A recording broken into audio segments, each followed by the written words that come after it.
Political pundits wouldn't be surprised if coalition talks go on for some time yet. New Zealand First Leader Winston Peters isn't answering questions about negotiations, and he and ex-David Seymour aren't talking. National doesn't know whether deals will be done in time for incoming Prime Minister Christopher Luxon to attend the APEC Leaders Summit in San Francisco on Sunday.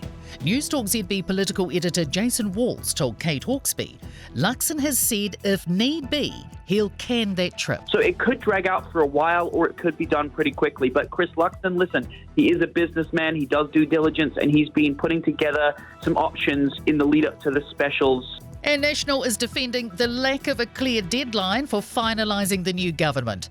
Deputy Leader Nicola Willis told Kate Hawkesby the party doesn't want to be rushed into an unstable and unsustainable coalition arrangement. There's a balance always to strike, isn't there, between doing things really fast and then making sure the foundation we set is a stable one so that we've got a government that can do really well for 3 years. Meanwhile, applications for recounts in close electorates must be filed by Wednesday. National will seek a recount in Mount Albert, where it's just 20 votes behind Labour. Recounts are also possible in Te Atatu, where Labour is leading by 130 votes, and in Nelson, where Labour is leading by just 29.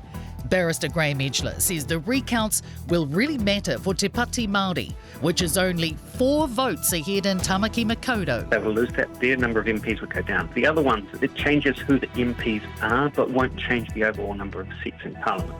Rescue teams are thanking the community for swiftly alerting them to a stranded whale on a Christchurch beach.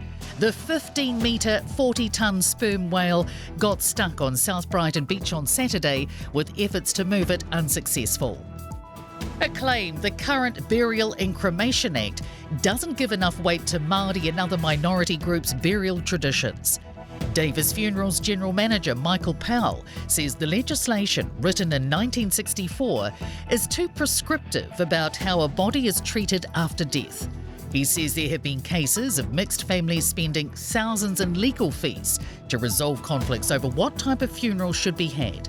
Powell says it's also important families have discussions around plans for burials. Try and change legislation so much to try and put constructs in place, but equally I think it's important that as a community a lot more thought is given to end of life.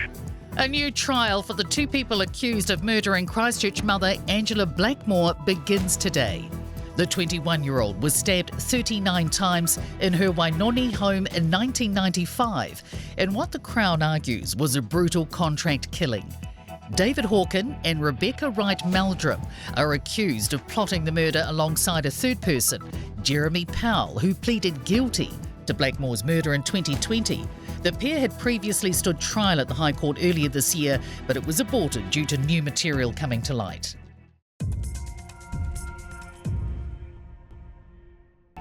Thanks for checking out our YouTube channel. To stay up to date with all the latest news from the New Zealand Herald, click the subscribe button below or check out one of the videos here, and head over to nzherald.co.nz for more details on these stories and more.